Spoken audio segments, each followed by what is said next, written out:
Yes, Jacob is our little science experiment.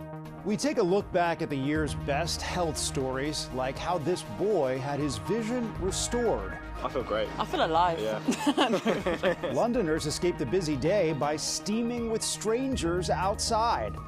And the health benefits from these purple tomatoes.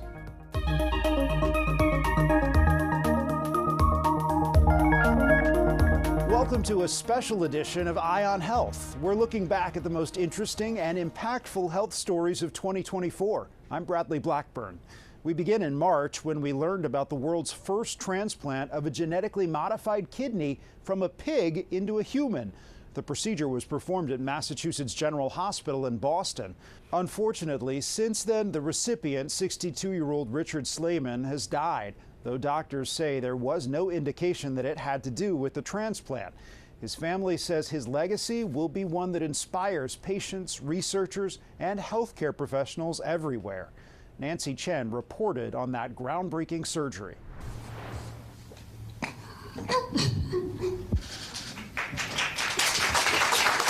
The emotions of this historic achievement struck doctors as they recounted the groundbreaking surgery. It was truly the most beautiful kidney I have ever seen. The 15-member surgical team performed a 4-hour-long procedure, transplanting a pig kidney into Richard Slayman. The kidney was genetically modified by removing harmful properties that the 62-year-old's body could possibly recognize and reject, while adding human genes to make the organ more compatible. Doctors say Slayman spent 7 years on dialysis and had end-stage kidney disease. He saw this as not only as a way to improve his own personal life, but a way to provide hope for the thousands of people who need a transplant to survive. Last year, over 15,000 kidney transplants were performed here in the U.S., but there are still more than 90,000 patients on the waiting list. Most people usually wait about 3 to 5 years to receive a kidney, and thousands die every year before their turn comes.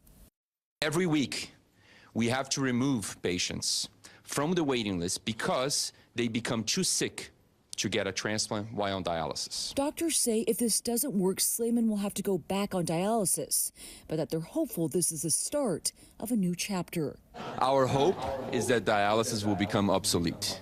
Nancy Chen, CBS News. A British toddler had her hearing restored this year after becoming the first person in the world to take part in a pioneering gene therapy trial. Lee Canary covered that story from London. For Opal Sandy, an 18-month-old girl in England, life just got a lot louder. Opal was born with a rare genetic condition that made her completely deaf. But her parents, Joe and James Sandy, were invited to take part in a global gene therapy trial. To potentially make obstacles easier for her to overcome was a risk definitely worth taking. Opal received an infusion in one ear containing a working copy of the faulty DNA Opal was born with. Just 4 weeks after the procedure, her parents saw this.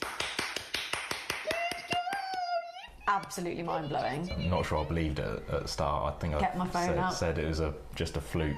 But a fluke it was not. 6 months later, doctors confirmed Opal had near normal hearing. Professor Manohar Bance is Opal's surgeon. What was your reaction when you heard that it worked?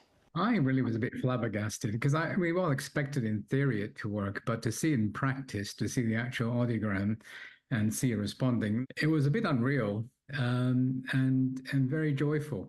The trial is sponsored by American biotech company Regeneron and is recruiting more young patients in the U.S. Hiya, Ladybird. Opal Sandy may not know she's become part of a major medical breakthrough, but now knows the sound of her mother's voice. Mummy kiss? Lee Canary, CBS News, London. From hearing to seeing, an 11-year-old boy from Michigan had his vision restored thanks to gene therapy. Kelly Vaughn has more. Yes, Jacob is our little science experiment. 11-year-old Jacob Peckham says trying a first-in-the-world experimental treatment is scary, but worth it. I want to help people like me because before the surgery, and then after, it felt like, I don't know, I could experience the world better. Jacob was born with retina pigmentosa, CEP290, a genetic eye condition. His mom and dad say he was a candidate for a new gene editing treatment. Just knowing that that he could get better, even if it was slightly, I was happy. They flew to Philadelphia for the procedure. The study basically delivers this genetic treatment underneath the retina after a surgical procedure. It's an injection. Basically put a needle in my eye. And as the weeks went on, his vision improved. We were just pleasantly surprised that there was a major improvement to this very new therapy, never before used in the eye. Now I can see farther and clearer. Through it, he's gotten the confidence to get outside more, to play baseball, and to even ride roller coasters. Since surgery, a lot of independence came along with it. The gene editing therapy is now going through the FDA approval process. Kelly Vaughn, CBS News, Warren, Michigan. A Massachusetts man is able to talk again after receiving a rare total larynx transplant. Jared Hill has details on one of the first cancer patients to have this procedure. Marty Kedian is so grateful he's regained his voice. I want people to know this can be done, and it's a process, but it's worth it. Dozens of surgeries over a decade for a rare form of laryngeal cancer eventually robbed Kedian of his ability to speak, swallow, and breathe normally. His wife Gina found a clinical trial at the Mayo Clinic in Arizona. Dr. David Lott determined Marty was a good candidate, and surgeons removed his larynx and transplanted a donated one. My patients tell me, yeah, I may be alive, but I'm not really living. And so to me, if you look at it from that perspective, being able to give that gift back to somebody, to me, that really is a vital organ. 6 surgeons performed the 21-hour transplant. Using new microsurgical techniques, they connected nerves critical for Marty to feel when he needs to swallow and move the vocal cords. Transplants usually aren't an option for people with active cancer, making Marty's case the first of its kind globally. I think there's a fair number of patients that would benefit from this. It's important in this case and in all of medicine that we do trials so that we can establish the safety. I can talk to my 82-year-old mother on the phone, and she could hear me. The transplant took place in February. Marty still sounds hoarse, but he can have conversations, even Zooming with his young granddaughter. I said, no matter what, Gina, I'm getting my voice back. I'm keeping my voice for her. Marty's excited to return to his family in Massachusetts next week. Jared Hill, CBS News. There was very little good health news to come out of Gaza this year. Getting first aid in has been nearly impossible. But after a 10-month-old became paralyzed by polio, there was a massive vaccination effort to protect thousands of children. Elizabeth Palmer reported on the effort from Tel Aviv. Here's all it takes to shield Gaza's children from a virus that could cripple them. As soon as I heard there was polio, I was scared, says Mohammed Salam. We don't have healthy food, so I hope the vaccination will help protect them. The World Health Organization has pulled off a minor miracle, getting more than 1 million doses into Gaza, keeping them cold in a sweltering war zone, and then convincing parents Israel, by agreement with the UN, would stop bombing around the vaccination centers, even though children were still losing their lives in airstrikes not far away. Just this weekend, Israel hit at least 25 targets across the Gaza Strip. Still, the turnout for polio immunization has been huge. Desperate parents doing what they could in shocking conditions. The hygiene and the sanitation conditions are very, very dire. There is no running water.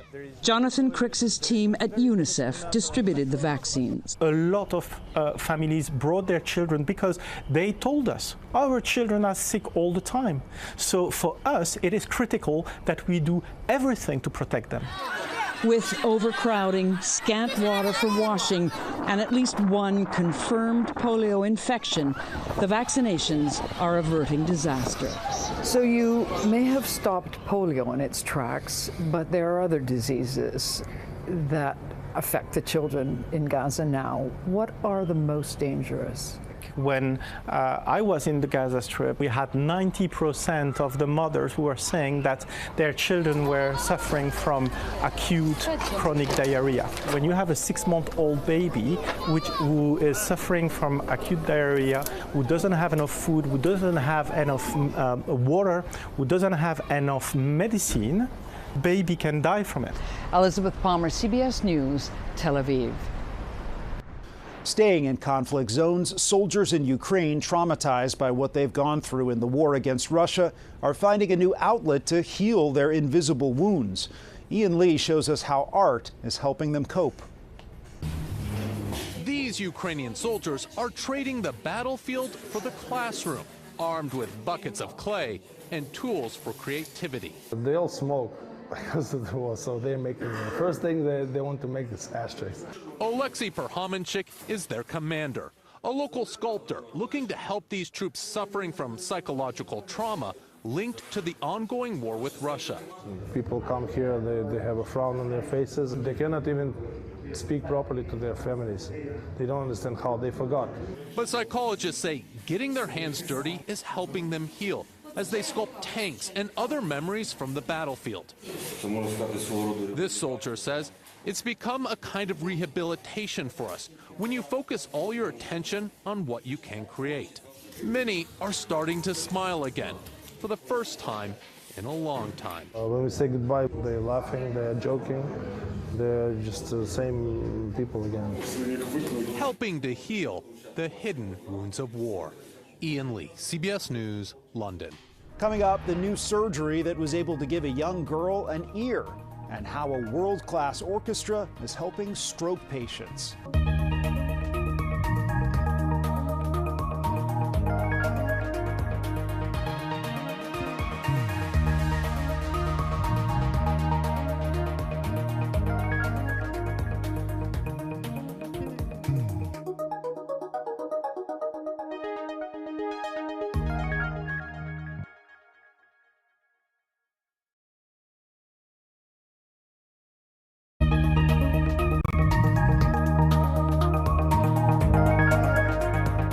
Welcome back. A new kind of reconstructive surgery at Children's Hospital of Philadelphia has turned a little girl's life around. Stephanie Stahl explains. Prepping for a life-changing surgery. I feel like you're giving me good luck. High five! Liliana Perales is headed to the OR, her parents filled with anticipation and worry.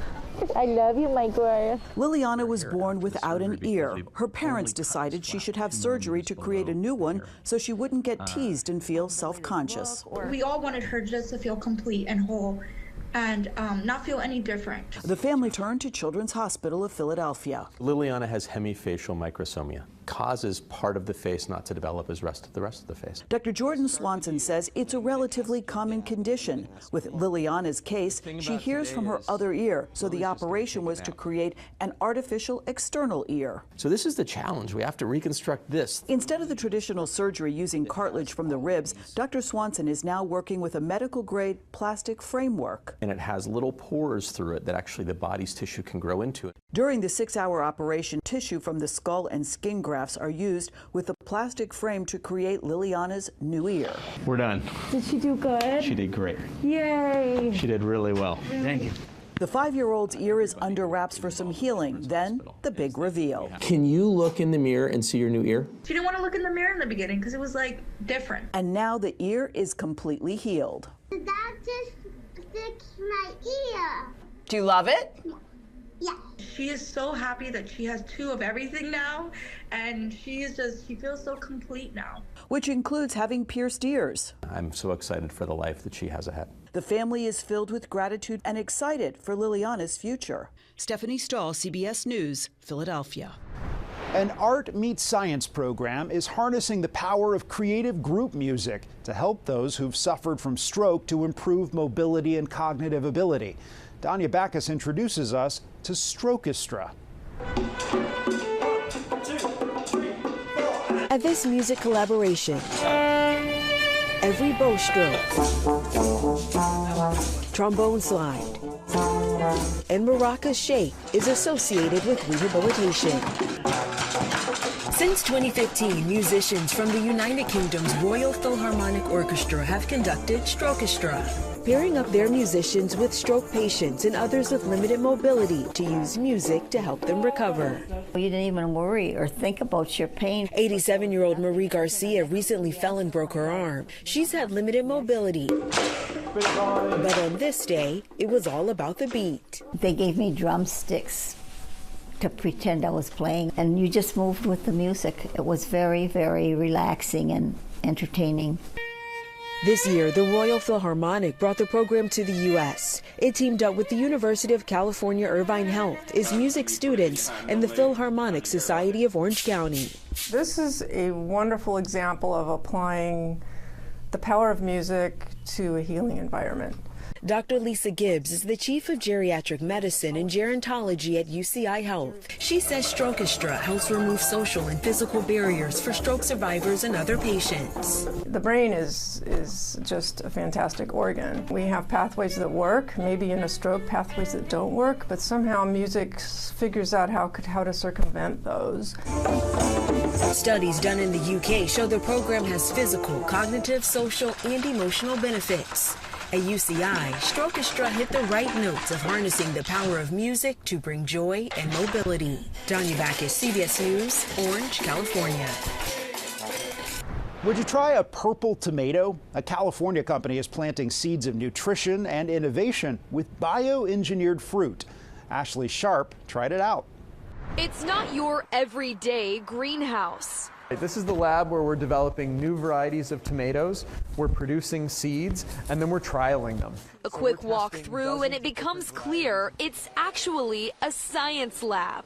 Through the natural ripening process, instead of turning red, they turn purple. Where tomatoes are bioengineered to grow a bit different. Nathan Pumplin runs Norfolk Healthy Produce. Our founder, Professor Kathy Martin, developed a special way using bioengineering to make a high antioxidant purple tomato. The unique purple pigments are ripe with health benefits.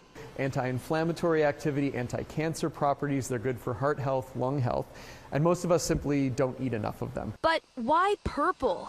That color comes from naturally inserting the genes of a snapdragon flower into the fruit. From the vine to the table. I love how these taste. Not just extra nutrition, but also more sustainability. Saying bioengineering has the potential to drive food sustainability and decrease greenhouse gas emissions.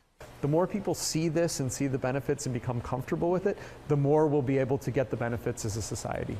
A treat to the taste buds and budding food science. Ashley Sharp, CBS News, Woodland, California. After the break, a special soccer jersey helps deaf fans enjoy the celebrations, and an experimental drug hoping to slow down the aging process in our pets.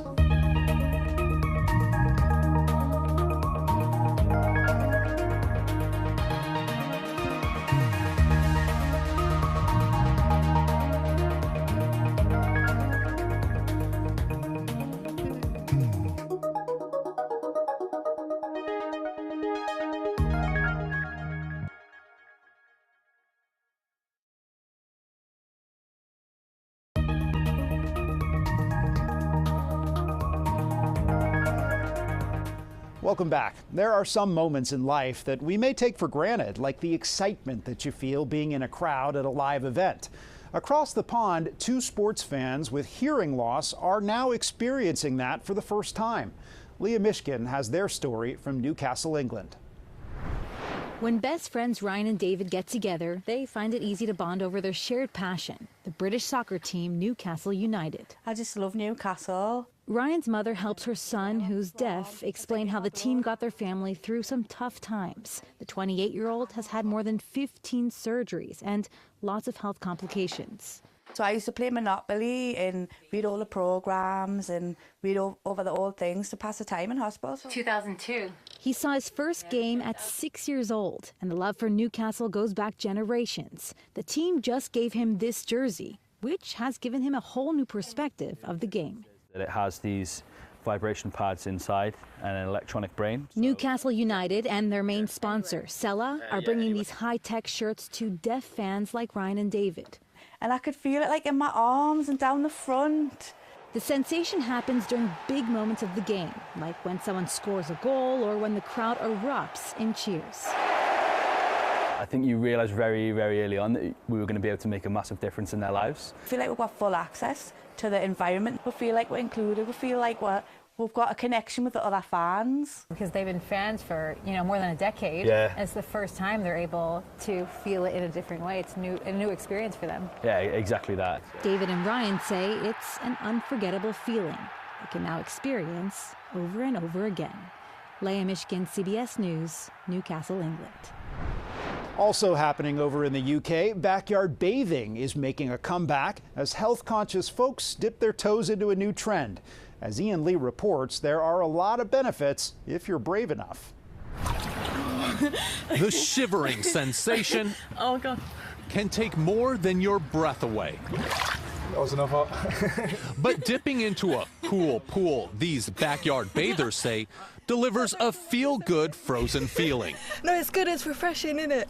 Experts claim the health benefits on this pathway to pain start by steaming with strangers at 185 degrees. It is actually doing amazing things in terms of reducing inflammation and promoting circulation in the body. But it's the plunge into freezing 35-degree water that leaves sauna goers smiling. Endorphins flowing through the body, so that's why people will talk about feeling quite high after the sauna and the cold plunge. The shock to the system is electrifying London. I feel great. I feel alive. Yeah. With community sauna baths bubbling up amid the city's concrete rat race, offering a place to disconnect. This is the one place where I'm not reaching for my phone. I'm in the sauna, I'm not even thinking about it. It relaxes me more. I think because you have to slow down your mind and your body. And experts say the more you go, the more you soak up the benefits. Having that once a week ritual can just be a really amazing reset. Letting off some steam in a cool new community. Ian Lee, CBS News, London. Helping dogs live longer, better lives. That's the aim of a new experimental drug. It's a pill that's designed to slow down the aging process so our pets could potentially be with us a little longer. Stephanie Stahl has details. He's just a happy-go-lucky dog. It was love at first sight when Brent Sheldon's family first saw Riley. He does not fail to put a smile on our face every day. Hoping to keep him around as long as possible, the 10-and-a-half-year-old Corgi is part of a clinical trial for an experimental drug to improve and extend the lives of dogs. I didn't even have to think about it. That obviously is every dog owner's dream.